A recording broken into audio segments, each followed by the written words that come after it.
Bom dia a todos. Alguém me dá aí o feedback, fazendo favor, quanto ao áudio e quanto ao vídeo? Tudo ok?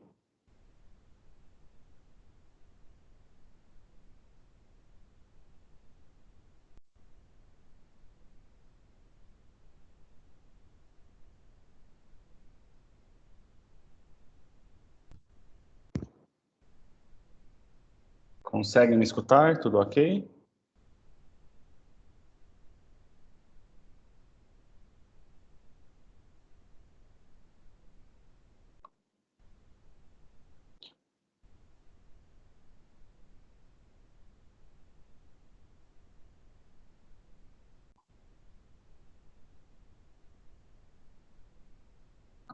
Por favor, alguém só para dar um retorno, só para confirmação do áudio e do vídeo? Eu não tô vendo o senhor, não. Eu tô, tá ok aqui. Não tô conseguindo ver o professor, não.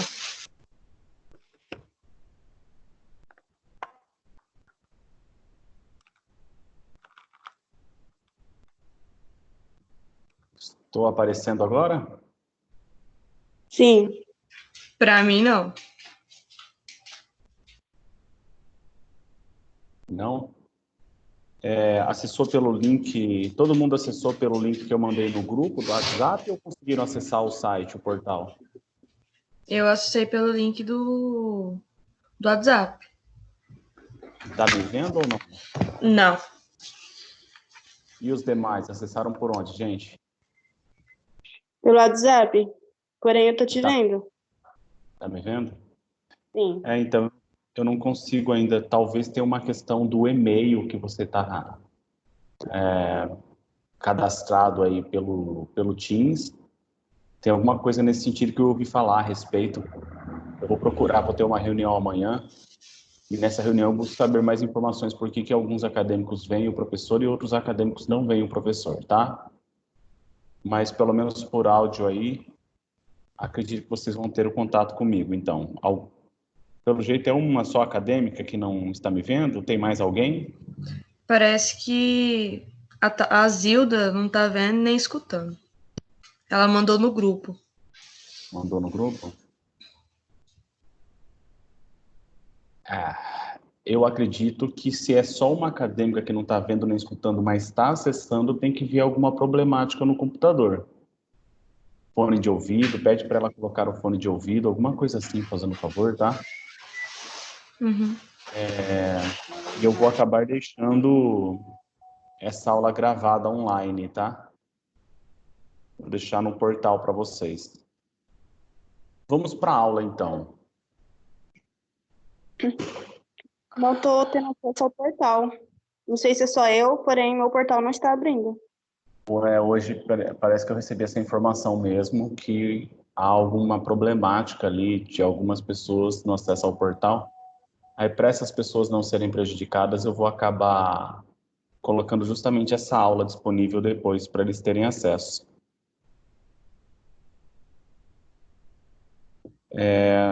Nossa turma agora presente, estamos com 14 presentes agora em sala de aula. O Ângelo está aqui constando, não com o telefone mudo, mas está constando aqui. A Ana, Eduardo, Eliane, Heloísa Franciele, Heloísa. Eu entrei com outra. Eu tô com 2 aparelhos ligados. Agora eu consegui ver o senhor com outro aparelho. Por isso que tá Olha com só. 2 aí. Entendi, é verdade. Ia chamar e tem outro. Então, às vezes, a gente tem que ver a questão técnica do próprio aparelho, ou do computador ou do celular. Comenta aí com a Zilda a respeito desse assunto, que até teve uma acadêmica, no caso a Heloísa, que entrou com outro aparelho e conseguiu ouvir e ver também. A Josiane, o Marcos, a Paula, a Thalita, a Tamire, desculpe, e a Zilda consta aqui como online também. Nós estamos, então, na unidade 2.3 para fins de estudo. Então, nós terminamos a unidade 2.1, a unidade 2.2, e agora nós estamos na unidade 2.3. Qual que é a importância da unidade 2.1 e da unidade 2.2? A importância é justamente fazer um estudo sistemático quanto ao que está constando no artigo 1º e seguintes até o artigo 5º da nossa Constituição, principalmente no artigo 1º. Nesse momento, eu peço até que vocês abram a Constituição Federal, para quem está com acesso aí à internet como vocês estão, fica até um pouco fácil. Vai no Google e escreve Constituição Federal e entra no site do Planalto. Lá vai ter um link cujo site vai ser o site do Planalto. E superada a leitura do preâmbulo, que ele foi escrito pelo Poder Constituinte Originário, pela Assembleia Constituinte Originária, em 88, nós passamos a análise do artigo 1º dizendo que dos princípios fundamentais, título 1, dos princípios fundamentais, título 1, nós temos do artigo 1º até o artigo 4º.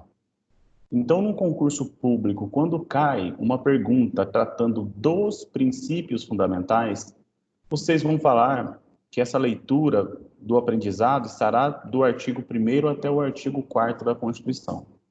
Dos princípios fundamentais, você vai saber que ou está sendo feita uma pergunta a respeito do artigo 1º, ou a respeito do artigo 2º, ou a respeito do artigo 3º, ou a respeito do artigo 4º. Esse é o primeiro passo.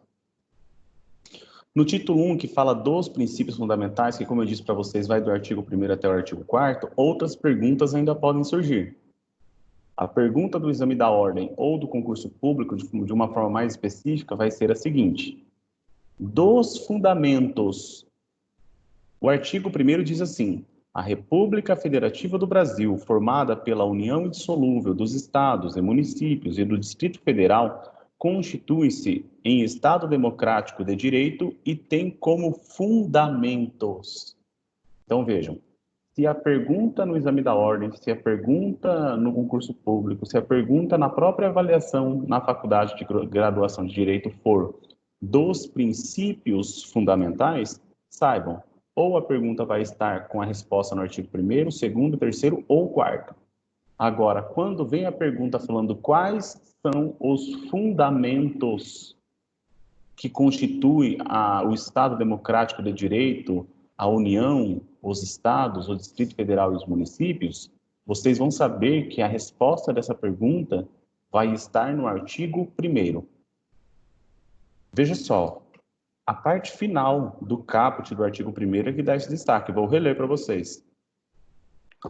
A República Federativa do Brasil, formada pela união indissolúvel dos estados e municípios do Distrito Federal, constitui-se em Estado Democrático de Direito e tem como fundamentos, inciso 1, a soberania.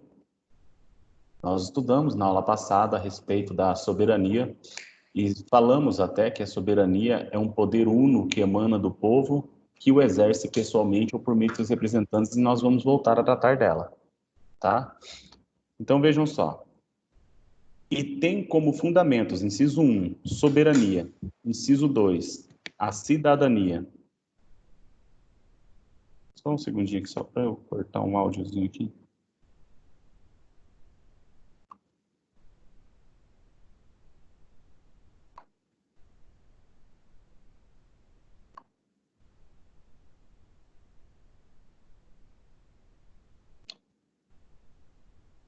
Inciso 2, a cidadania. Já adiantando para vocês, provavelmente a gente vai tocar nesse assunto antes do término do semestre, mas pessoa cidadã é aquela pessoa que exerce o direito do sufrágio. Vamos supor que uma pessoa não se alistou para votar ou para ser votado. Essa pessoa não é considerada juridicamente como uma pessoa cidadã, ok? Inciso 3, a dignidade da pessoa humana.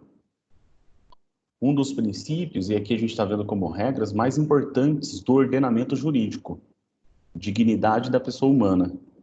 Os valores sociais do trabalho e da livre iniciativa. Então, vejam, os valores sociais do trabalho e da livre iniciativa, que coloca que é fundamento do Brasil, que nós devemos fazer uma proteção aos valores sociais do trabalho e da livre iniciativa. Aqui nós estamos falando que a pessoa tanto pode escolher qual é a profissão que ela quer, como também ela pode escolher o meio de empreendedorismo que ela tiver interesse. No Brasil, tanto é incentivado o emprego, como também é incentivado o empreendedorismo. Empreendedorismo quer dizer que a pessoa vai virar uma pessoa sócia de uma empresa, ok? Vai ser uma pessoa que vai exercer uma atividade econômica. Inciso 5, o pluralismo político. Não sei se faz tão bem assim termos o pluralismo político, da mesma forma que não faz tão bem nós ficarmos atrelados, submetidos à ideia de um partido somente. Então, pluralismo político nesse sentido, de haver uma possibilidade e uma incondicionabilidade de números de partidos políticos e ideias políticas, tá?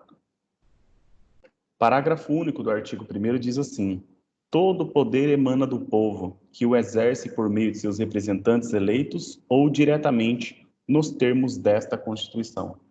Repetindo, parágrafo único do artigo 1º. Todo poder emana do povo, que o exerce por meio de seus representantes eleitos ou diretamente nos termos desta Constituição. Então, basicamente falando, nós sabemos que todo poder emana do povo. Nas aulas anteriores eu comentei com vocês que o poder é uno. Por que ele é uno? Porque ele emana do povo, emana de um só. De quem que ele emana? Ele emana do povo. Só que uma coisa é a gente falar de quem é o titular, e outra coisa é a gente falar de quem pode exercer essa titularidade. Vamos pegar só como exemplo.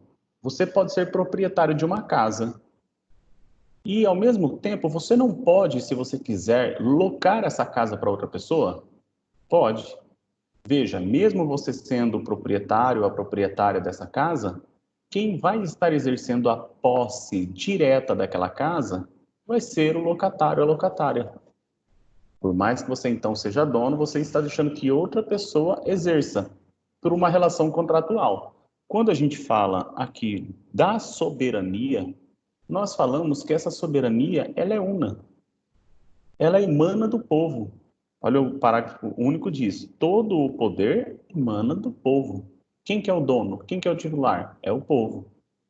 Só que o povo, ele tanto pode exercer diretamente, não, eu não vou locar a minha casa, na comparação que eu estou fazendo para vocês. Essa casa é minha e eu não loco.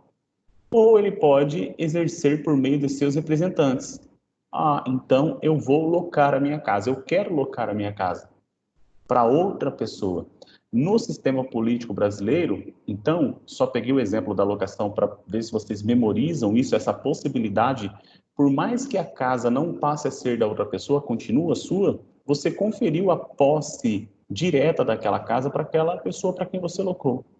No sistema político brasileiro, é dessa forma. Eu, membro do povo, membro da população, membro da nação brasileira, eu sou o titular. Eu sou o titular da soberania. E eu posso exercer pessoalmente a soberania. E da mesma forma, o sistema político brasileiro, ele ainda possibilita, como regra, inclusive, que eu transfira esses poderes, o exercício, veja só, eu não transfiro a titularidade, eu transfiro o exercício desse poder e desse direito para algum representante meu. E aí, dentro do que diz a Constituição, por quê? Porque a Constituição é quem regulamenta de uma forma geral os aspectos de um Estado. Claro que de forma específica os Estados-membros poderão regulamentar e de forma local os municípios. Tá? Então, o primeiro passo é esse. Lemos aqui o artigo 1º, e o importante é que esse artigo 1º ele acaba sendo comentado também na unidade 2.2 e na unidade 2.3. Quando nós falamos a respeito da vigência, da validade, da legitimidade, da eficácia, nós estamos falando que o poder, e de norma até de eficácia exaurida, nós estamos falando que o poder constituinte originário, ele que foi formado segundo a legitimação conferida pelo povo brasileiro, que fez a nossa Constituição de 88, ao invés de ser outorgada, ser, portanto, promulgada, pois o povo foi escutado, esse mesmo poder constituinte que criou o preâmbulo, o qual diz, olha só, isso daqui, o preâmbulo é uma introdução. O preâmbulo, ele significa o sentido que eles tinham no coração deles, os representantes, os nossos representantes, no momento da elaboração da Constituição, aquilo que afligia o coração deles, aquilo que eles entendiam como o correto no exercício daquela função para a qual eles tinham sido designadas, é colocado no texto brasileiro. É esse o sentido que eles primeiro colocam, o que eles estão sentindo no momento da elaboração dessa norma, e eles escrevem: nós, representantes do povo brasileiro, reunidos em Assembleia Nacional Constituinte para instituir um Estado democrático destinado a assegurar o exercício dos direitos sociais e individuais, a liberdade, a segurança, o bem-estar, o desenvolvimento, a igualdade e a justiça com valores supremos de uma sociedade fraterna, pluralista e sem preconceitos, fundada na harmonia social e comprometida na ordem interna e internacional com a solução pacífica das controvérsias, veja só, promulgamos, sob a proteção de Deus, a seguinte Constituição da República Federativa do Brasil. Então, vejam, o estudo do poder constituinte originário, ele que por meio da escolha, que ele é ilimitado, que ele é incondicionado, que ele tem ampla liberdade, conforme nós já estudamos a respeito das características do poder constituinte originário, ao contrário do poder constituinte derivado de revisão, que a gente também já viu no artigo 60, que ele exige, tem exigências temporais, tem exigências circunstanciais, tem exigências formais, tem exigências materiais. Já vimos as limitações do subordinado, é limitado, já vimos as subordinações e as limitações do poder constituinte derivado. Resumindo tudo isso, esse apanhado rápido que eu fiz para vocês, nós sabemos que no momento da formação da Constituição, nesses primeiros artigos em que se coloca a fundamentação, os princípios fundamentais, nós temos os pontos primordiais da nossa Constituição. E a nossa Constituição coloca como fundamento, portanto, esses incisos do artigo 1º, coloca no seu parágrafo único que o poder emana do povo, e o importante para a aula de hoje é nós sabermos que, independentemente de ter validade porque legítimos fizeram com que a nossa Constituição entrasse em vigor, saber que tem eficácia plena, contida e limitada, conforme a doutrina assegura, porque nós temos mais de 250 artigos na Constituição. Falar a respeito de que nós estamos diante de uma democracia, mais do que isso, esse artigo 1º, e agora é bom você memorizar e até destacar no seu primeiro, ele trata daqueles pontos que nós chegamos a comentar, a República Federativa do Brasil. Mais um ponto importantíssimo desses primeiros artigos da Constituição, que tratam do fundamento colocado pelo poder constituinte originário, que falou a respeito das regras, que são de eficácia plena, contida e limitada, falou até de normas de eficácia exaurida, como a gente já viu, aquela de eu poder votar se mudaria a forma de governo ou o sistema de governo, também já vimos na aula passada, ou seja, se eu poderia deixar de ser uma república e voltarmos a ser uma monarquia, como fomos em 1824, se mudaríamos o sistema presidencialista de presidencialismo para parlamentarismo. Então, vejam, nesse sentido aqui, esses pontos importantes que foram tratados, mas já foram exauridos pelo poder constituinte originário, nós estamos diante da continuação da leitura desse artigo, e esse artigo fala a República Federativa do Brasil, república, forma de governo. Federativo, estamos falando de forma de Estado.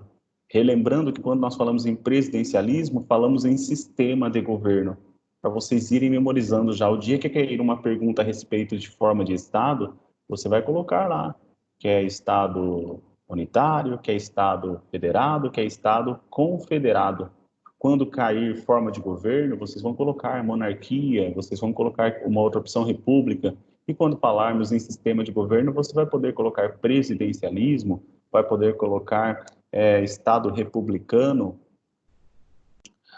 desculpe, presidencialismo e parlamentarismo, desculpe pela falha, mas memorizem então essas formas aqui. E chegamos, passando por essa questão de forma de Estado e forma de governo, a República Federativa do Brasil, essa continuação é importante. Essa continuação é importante. Então, por esse motivo, eu quero que vocês agora, no caderno de vocês, escrevam o artigo 1º da Constituição, o caput. Escrevam o caput do artigo 1º da Constituição. E por que eu estou falando isso para vocês, tendo feito esse apanhado geral da unidade 2.1 e 2.2? Porque a partir de agora nós chegamos na unidade ponto 3, na continuação desse artigo 1º. Antes de vocês anotarem no caderno, prestem atenção. A República Federativa do Brasil, agora vem o ponto principal, formada pela união indissolúvel dos estados e municípios e do Distrito Federal, constituem-se em Estado democrático de direito e tem como fundamentos. Quer dizer o quê, gente? Que nós estamos aqui diante de União, Estados, Distrito Federal e municípios.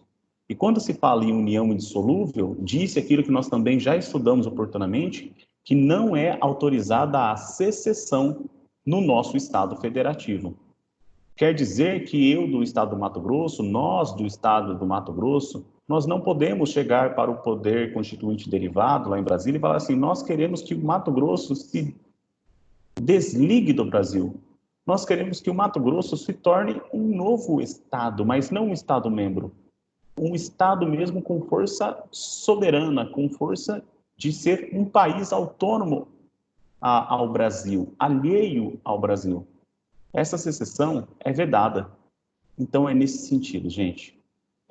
Quando a gente continua fazendo a leitura do artigo 1º, formada pela união indissolúvel dos estados e municípios e do Distrito Federal, eu quero dizer para vocês que é o seguinte: nós temos entes federativos na República Federativa do Brasil. O nome dado são entes federativos. E quais são entes federativos? Quais são eles?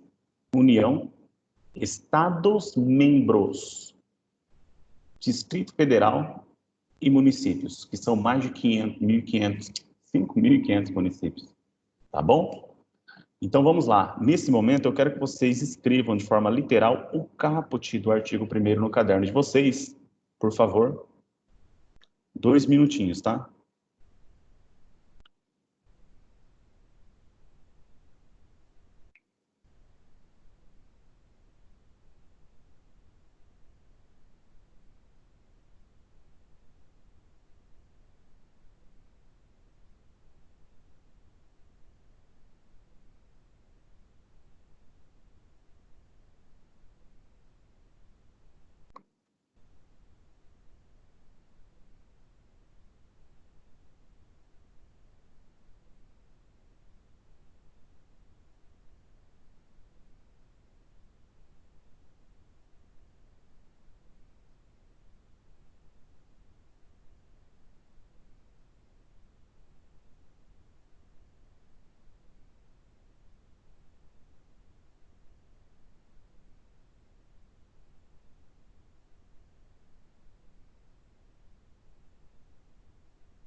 Vocês escreveram o caput do artigo 1º, e é interessante vocês grifarem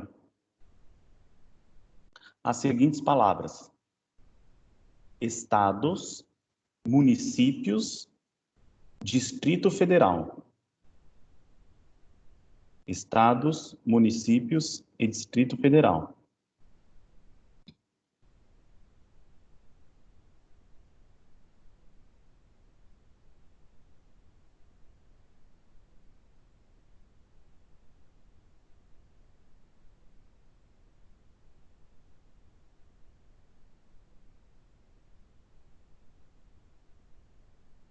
Tivemos um comentário nas aulas anteriores, caso vocês queiram grifar também, só que de forma diferenciada, por exemplo, circulando, circule a palavra república e circule a palavra federativa.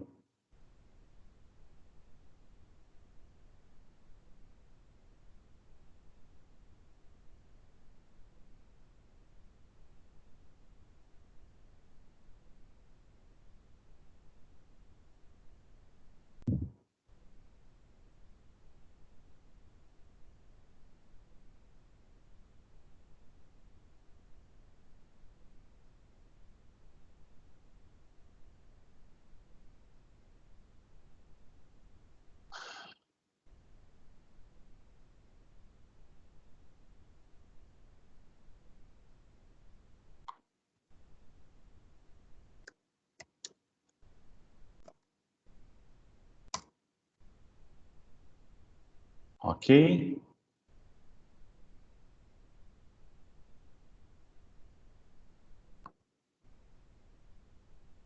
Agora vamos lá, vamos para uma perguntazinha bem básica. Quais são os entes federativos da República Federativa do Brasil? Quais são os entes federativos da República Federativa do Brasil?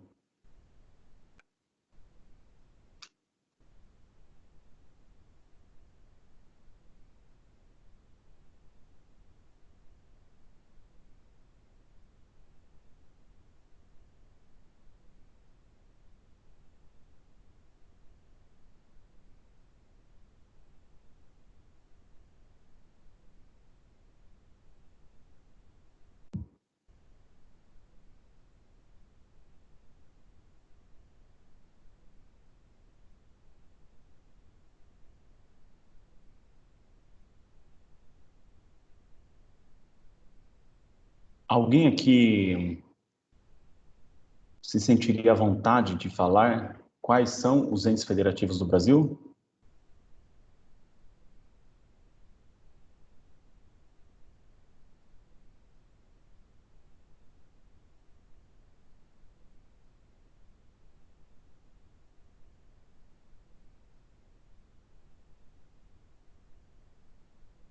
Basicamente falando, nós podemos falar de 4 nomes.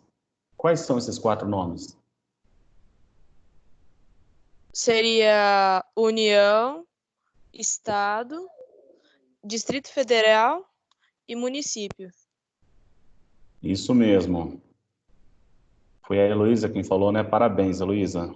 Pessoal, vocês devem ter, então, anotado no caderno de vocês como resposta, essa resposta dada pela Heloísa, que são entes federativos do Brasil a União, os Estados-membros, o Distrito Federal e os municípios.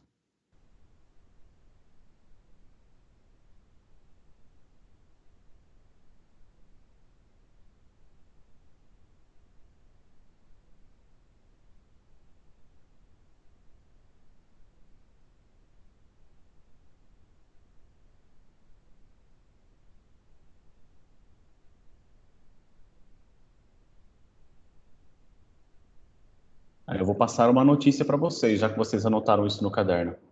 Vocês sabiam que o Brasil, mesmo sendo uma federação,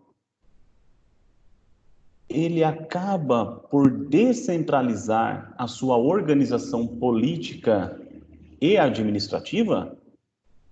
Então vejam, o Estado Federal brasileiro, por mais que a concentração das normas federais com valor em todo o território nacional, por mais que nós tenhamos uma Suprema Corte em que há a defesa da Constituição, por mais que nós tenhamos um chefe, um representante do povo brasileiro que nos representa internamente em seus planos de governo, como também internacionalmente, sendo signatário de tratados e convenções internacionais, por mais que nós tenhamos essas figuras pertencentes à União, nós também temos uma repartição perante os Estados-membros, Distrito Federal e municípios das regras de âmbito político e das regras de âmbito administrativo. Então, quando nós falamos em existência de membros dos demais poderes, quando fala que demais poderes são esses poderes executivo, legislativo, judiciário perante os Estados-membros e em alguns dos poderes também nos municípios, quando nós falamos da eleição de deputados estaduais e de vereadores, quando nós falamos de eleições de governadores e de prefeitos, quando nós falamos em juiz federal e juiz estadual, nós falamos então que o nosso estado, a nossa federação, ela é o que? Descentralizada. E essa descentralização ocorre no âmbito político e no âmbito administrativo. O Poder Judiciário, ele tem uma formação que fica difícil eu passar para vocês aqui nessa aula online, mas fica fácil eu pesquisar a qualquer momento no Google, escrever quadro de competências do Poder Judiciário. Competência estadual, competência federal, competência comum, competência especial. Eu consigo achar fácil isso para vocês e mandar até colocar no próprio portal isso para vocês. Mas voltando aqui para a aula. Quando nós falamos em entes federativos, nós estamos falando então de União, sendo certo que mesmo a Força Suprema e as regras gerais sendo tratadas no âmbito da União, nós podemos ter regras específicas de cada estado e podemos ter regras locais nos municípios. Ter essa autorização pela própria Constituição da República Federativa do Brasil. Então, primeiro ponto, vocês já sabem, na leitura do artigo 1º, caput, vocês leram que a República, forma de governo, federativa, forma de Estado, do Brasil, nome do nosso país. O nome do nosso Estado é República Federativa do Brasil. O nome do nosso país, Brasil. A República, repito, forma de governo, federativa, forma de Estado, do Brasil, nome do nosso país, formada pela união indissolúvel, vamos lembrar que nós temos a união, dos estados, Estados-membros, e municípios, mais de 5.500 municípios aqui no Brasil, e do Distrito Federal, que ele não é um estado, ele é um distrito, porém ele recebe a força de um ente federativo, constitui-se em Estado democrático de direito e tem como fundamentos a soberania, a cidadania, a dignidade da pessoa humana, os valores sociais do trabalho e da livre iniciativa, o pluralismo político. E o parágrafo único diz que todo o poder emana do povo, que o exerce por meio de seus representantes eleitos ou diretamente nos termos da Constituição. Ok, pessoal? De forma resumida, então, vocês acabaram nesse artigo 1º de ver quais são os fundamentos. Quando vir uma pergunta na OAB, no concurso público, ou a própria minha avaliação da graduação, falando quais são os fundamentos da República Federativa do Brasil, vocês vão ter que encontrar dentre as opções o inciso 1, 2, 3 ou 4.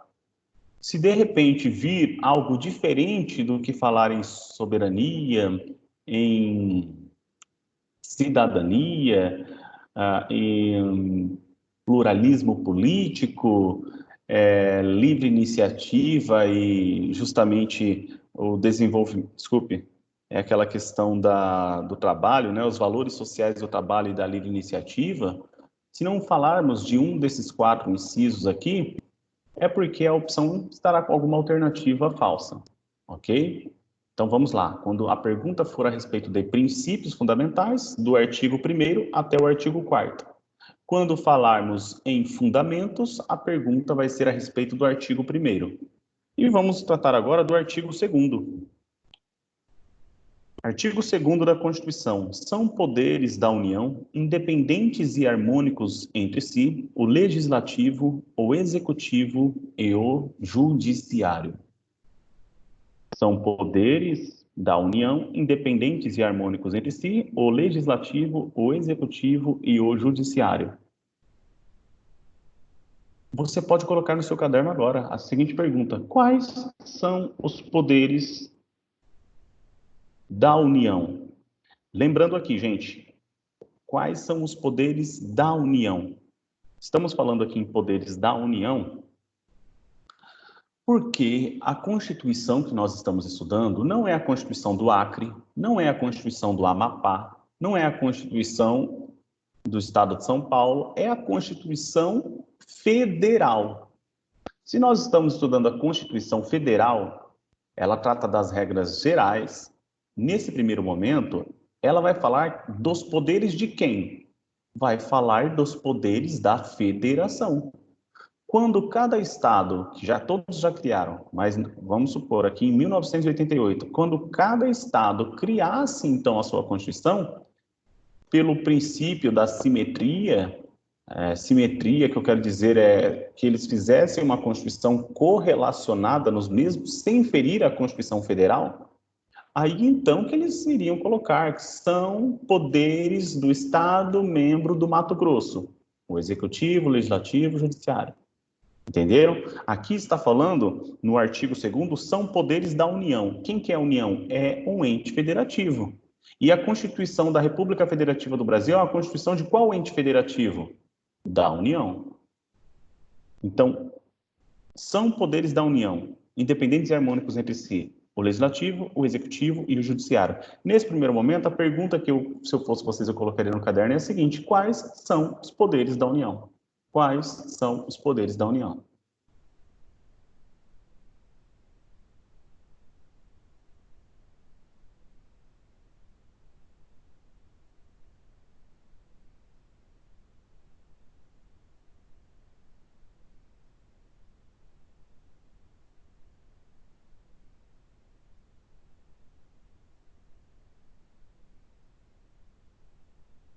Quais são os poderes da União? Interrogação. E eu acredito que você já tenha colocado no seu caderno a resposta. Quais são os poderes da União? O Legislativo, o Executivo e o Judiciário.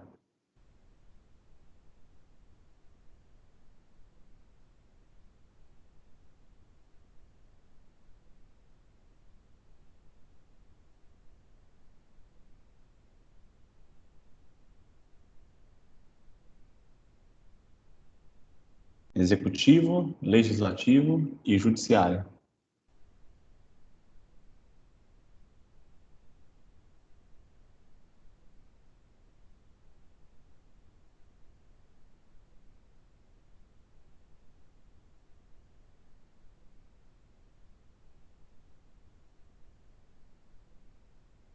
Certo? Certo. Agora vamos lá, gente. Uma pergunta muito importante, que eu já devo ter comentado com vocês, mas chegou a hora de a gente fazer a anotação no caderno. Qual é a função típica do Poder Legislativo? Qual é a função típica do Poder Executivo? Qual é a função típica do Poder Judiciário? Desculpa, pessoal, tem alguém me atrapalhando, tem algo me atrapalhando. Qual que é a função típica de cada um desses poderes? Ou seja, qual a função típica de cada um dos poderes? Essa é a pergunta simples para vocês colocarem no caderno. Qual é a função típica de cada um dos poderes?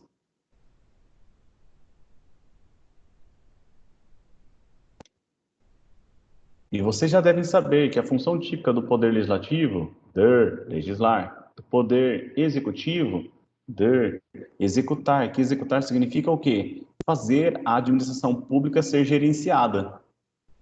E poder judiciário, julgar.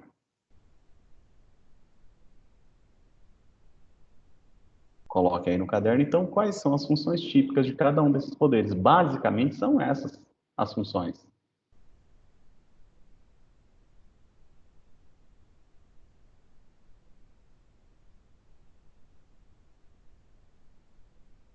Poder executivo, administrar. Poder legislativo, legislar. Poder judiciário, julgar.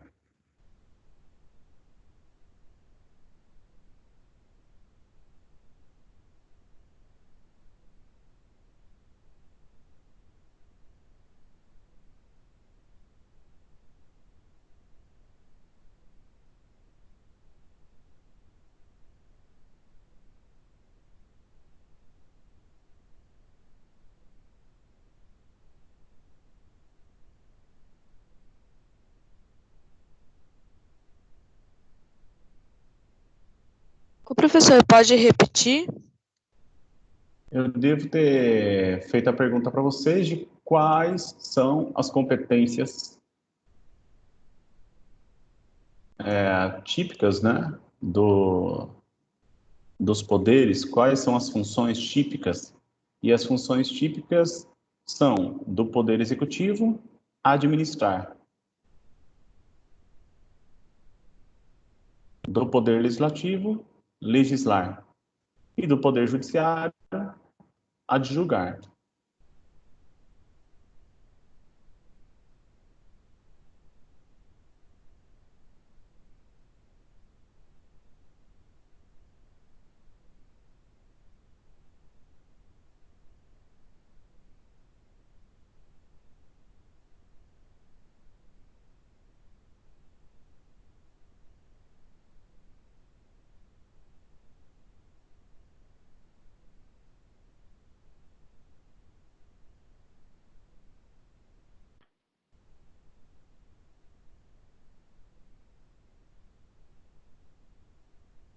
E eu já disse para vocês também, oportunamente, até pegando as teorias do iluminismo lá de Montesquieu, aquela frase do sistema de freios e contrapesos. Já devo ter comentado a respeito disso, até dizendo que, por mais que nos poderes existam as funções típicas, eles também exercem as funções atípicas. Essas funções atípicas fazem com que haja uma harmonia, uma permanência de harmonia, de autonomia, de independência, portanto, entre os poderes, mas de uma forma ponderada, para que um poder não se sobrepõe ao outro. Então, preste atenção. O artigo 2º da Constituição, caput, diz assim: são poderes da União, independentes e harmônicos entre si, o legislativo, o executivo e o judiciário. Aí eu pergunto, eles são independentes. Existe hierarquia entre os poderes? Não. Repito, existe hierarquia entre os poderes? Eu repito, não. Quando a gente assiste a TV, uma hora nós estamos vendo que é crise no Senado, outra hora, crise na Câmara dos Deputados Federais, outra hora, crise com o Bolsonaro, outra hora, crise com o Gilmar Mendes, que é ministro do STF, sabe? Cada hora a gente está vendo na notícia, o problema está caindo num desses 3 poderes. Então, ou o brasileiro está incontente com o STF, porque chega lá e ele manda soltar todos os bandidos da corrupção, ou porque isso aqui é só a notícia, que às vezes, né, filmes que passam aí, seriados em Netflix, é modo de dizer, não estou falando que isso é uma verdade, tá? Só estou exemplificando aqui em aula que às vezes arguem, eles acaba sendo levantado isso, que o juiz de primeiro grau prende, o juiz sendo segundo grau mantém, chega no STF sujeito a libertado, né? É modo de dizer que a gente já assistiu alguns seriados e ouve falar aí nas ruas um pouquinho a respeito disso. Nada contra o STF. Na verdade, queria eu ser chamado para ser nomeado ministro do STF. Não é o meu caso hoje, na circunstância. Mas é nesse sentido. O STF, além de julgamento interno, ele exerce a função atípica da administração dos órgãos a ele pertencentes. Então, existe a portaria no STF? Existe. Existe, então, o porteiro? Oh, claro que existe o porteiro. Existe a pessoa que faz o cafezinho lá no STF? Existe. Existe o setor de limpeza no STF? Existe, sim. Existe o setor de contratação dos servidores para atuar no STF? Também. Quer dizer, então, que uma pessoa pode ser contratada para trabalhar para o STF? Você pode prestar um concurso até e passar para ser um assessor lá no STF, etc.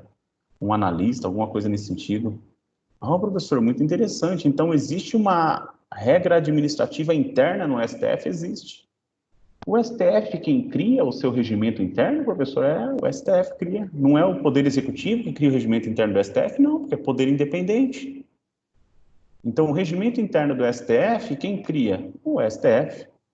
A contratação dos servidores para o STF, quem é de competência de quem a contratação? Do STF, do Supremo Tribunal Federal. Professor, e quando a gente fala do Poder Executivo, o Poder Executivo também cria seu regimento interno? Ele legisla, professor, competência atípica. Atípica. O Poder Executivo também legisla, cria seu regimento interno, as regras até da corregedoria, das infrações, como vai fazer o procedimento. Sempre juiz de legislação estadual ou federal, né, que trate a respeito, mas o regimento interno do Poder Executivo. O Poder Executivo, no procedimento administrativo disciplinar, fazendo o controle, ele também julga. Então, vejam, pessoal, o que eu quero dizer para vocês é o seguinte: existem as funções típicas de cada poder, só que cada poder também exerce suas funções atípicas. Essas funções atípicas, elas são utilizadas para que um poder não se sobreponha ao outro e, mais do que isso, para que exista um vínculo entre os poderes, para que um não se sobreponha ao outro. Vamos pegar um exemplo. O Congresso Nacional está querendo criar uma bolsa de R$ 5.500 para toda pessoa desempregada no Brasil, ou para aquelas pessoas que não estão podendo sair de suas casas por conta do coronavírus para ir trabalhar. Uma bolsa de R$ 5.500. Para cada pessoa, não importa o número de pessoas na família, para cada pessoa, R$ 5.500. Então, o Congresso Nacional, veja, se eu sou deputado federal, se eu sou senador e consigo aprovar isso, eu quero ver eu não ter meu nome lá, meu número eleito na próxima eleição. Eu vou lá, claro, eu quero isso mesmo, 5.500 para cada brasileiro, porque eu defendo o povo brasileiro, eu tenho amor pelo povo brasileiro e é por isso que eu fui eleito. 5.500 para cada um. Podem comprar de forma online, brasileiro, por mais que vocês não estejam saindo de casa. Aí chega o presidente da República, ele vai vetar esse projeto de lei. Veja, o presidente da República está vetando esse projeto de lei. Por que ele está vetando? Ele fala assim, vocês piraram o cabeção, né?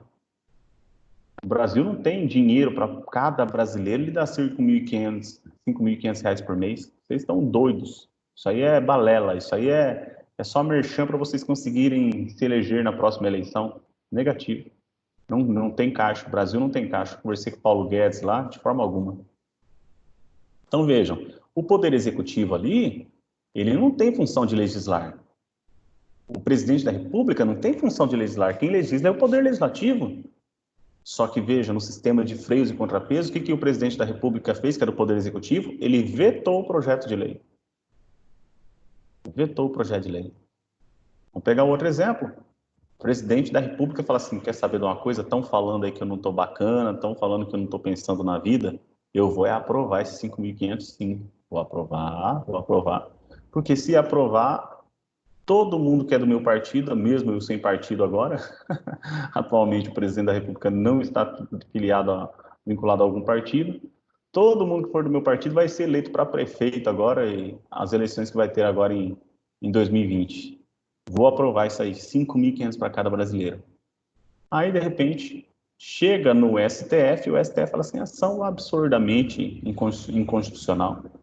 Absurdamente inconstitucional, porque Criar bolsa é ferir o princípio da isonomia, porque a pessoa, aquele professor que está dando aula ao vivo online, que está recebendo o seu salário por estar trabalhando, sequer ele. Porque o salário de professor, ó, né, já diria o professor Raimundo, sequer ele recebe 5.500, como que eu vou dar 5.500 para quem está em casa, para quem não está com coronavírus, para quem somente está passando por uma fase temporária? Fere o princípio da isonomia, essa lei é inconstitucional. Veja, passou pelo Poder Legislativo, recebeu a sanção do Poder Executivo e o Poder Judiciário vai lá, o quê? E ele acaba vetando. Ele acaba, na verdade, julgando a inconstitucionalidade. Então, gente, nós temos esses encontros entre os poderes e que são independentes, devem manter a harmonia, certo? E nesse sentido, é importante vocês saberem da função típica, principalmente, de cada um. Então, beleza, vocês já sabem qual que é a função típica. Eu falo dessa forma geralzona para chegar no principal agora. No começo da aula, o que vocês já memorizaram? Primeiro, o Brasil tem como forma de governo a República. O Brasil tem como forma de Estado a Federação. E o Brasil possui 4 entes federativos, grosso modo falando: União, Estados, Distrito Federal e municípios. Ok? Bacana. Só que eu disse para vocês que o Brasil ele é descentralizado, político e administrativamente. O Brasil é descentralizado, político e administrativamente. Vocês vão estudar... Desculpe. Vocês vão estudar essa descentralização em Direito Constitucional 2. Não vão estudar agora. Mas agora eu vou mostrar para vocês alguns artigos da Constituição que tratam a respeito das regras dessa descentralização. Resumo da história: a Constituição, ela passa a competência geral. Competência geral, por exemplo, existem assuntos que somente por lei federal podem ser regulamentadas. Existem outros assuntos que a lei estadual pode regulamentar, que pode haver a regulamentação por lei estadual. E existem outros assuntos que pode também haver regulamentação municipal. Querem pegar um exemplo? Vocês acreditam que essa faixa branca na lateral do canteiro central da Avenida Brasil, existe alguma lei federal falando que é para colocar aquela faixa para você poder estacionar ao lado do canteiro central? Alguma norma federal a respeito disso, falando assim, coloque estacionamento ao lado do canteiro central? Não. Isso é um interesse local. É um interesse local do município de Tangará da Serra. O chefe do Poder Executivo daqui, ele entendeu ser interessante que fosse autorizado que as pessoas estacionassem do lado esquerdo da pista, ao lado do canteiro central. Por ser um interesse local, mas pode haver uma regulamentação legislativa autorizando que eles estacionem? Eles pode, porque é de interesse local. Então, a Constituição, regras gerais, regras específicas na Constituição estadual, que vai ter vigência apenas dentro do próprio Estado, não vai ter força perante outro Estado, ao contrário da lei federal, que tem força em todo o território nacional. E temos também a legislação municipal, que vai tratar de interesses locais. Mas atenção, se a Constituição não coloca a competência para o município sobre determinado assunto, o município ele não vai poder legislar sobre aquele assunto no âmbito municipal. Querem pegar um exemplo? A Constituição Federal coloca que o imposto de renda das pessoas é um tributo, é um imposto a ser recebido pela União. Não pode o município dizer todos os habitantes de Tangará da Serra deverão recolher imposto de renda na prefeitura municipal para que esta goze do dinheiro do tributo a respeito de cada cidadão tangaraense, a respeito de cada um da população tangaraense. Não pode, porque a Constituição Federal falou que nessa questão tributária quanto ao imposto de renda, quem vai fazer o recebimento depois do fato gerador vai ser a União. Então não pode o município ele acabar legislando e tratando de um assunto que não seja autorizado pela Constituição, que ela passa o regramento geral e aí o estadual pode tratar, regulamentar de forma específica e de forma local os municípios. Ok. Para finalizarmos então a aula, eu quero que vocês façam a seguinte anotação de forma rápida. Coloque aí no caderno.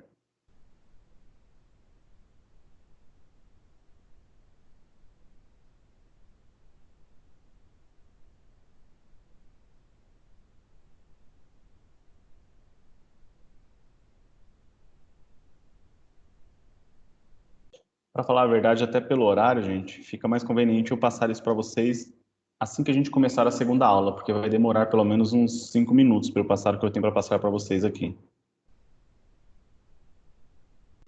Então, eu vou começar a segunda aula tratando de um resumo do que eu passei aqui para vocês e a gente dá continuidade na aula, tá? Um intervalo para vocês, fica aqui aberta a pergunta nos próximos 2, 3 minutos, se alguém tiver alguma para fazer. Tudo bem? Se não, estão liberados para o intervalo.